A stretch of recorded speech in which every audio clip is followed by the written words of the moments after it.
ও মাই god! দাওয়াত খেতে, খেতে আমার পেটের অবস্থা অনেক বেশি খারাপ হয়ে গিয়েছে। আজকে আমাদের ম্যানেজারের বাসায় আমরা দাওয়াত খেতে গিয়েছিলাম। আর উনারা এত বেশি আয়োজন করেছিল। আমরা ঢুকতেই কিন্তু স্টার্টিং এ আমাদেরকে মেইন কোর্স দিয়ে দিয়েছিল। কারণ আমার বরের ইচ্ছা ছিল সে খাবারের শুরুতে কোনো কিছু খাবে না। তো আমরা পোলাও, মাংস এগুলা খেতে লাগতেই কিন্তু চালের রুটি আর মাংস নিয়ে আসছে। আমি আমার ভাত রেখে আমি কিন্তু মাংস আর চালের রুটির মধ্যে চলে গিয়েছি। কারণ চালের রুটি আর গরুর মাংস আমার অনেক বেশি পছন্দের।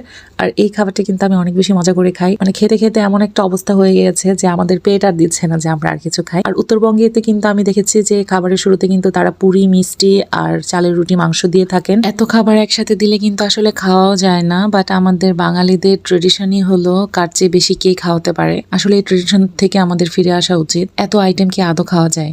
মানে খেতে, খেতে পেটের অবস্থা খুবই খারাপ। তার মধ্যে আবার ভাপা পিঠা নিয়ে আসছে। মানে তারা কষ্ট করে বানিয়েছে, তো সবগুলাই কিন্তু একটু করে ট্রাই করেছি। আলহামদুলিল্লাহ প্রত্যেকটা খাবার এত মজা হয়েছে, আমি কল্পনাও করতে পারি না যে মানে ওনাদের হাতের মাংসের রান্না এত মজার কিভাবে হয়। আমার তাদের মাংসগুলো প্রত্যেকটা আইটেম এত মজা লেগেছে যে আমার মুখে লেগেছিল। ওনার হাতের রান্না খেয়ে আমার মনে হয়েছে আমার আবার নতুন করে রান্না শেখা উচিত। কি বলেন? মানুষের কিন্তু শিক্ষার কোনো শেষ নেই, তাই না?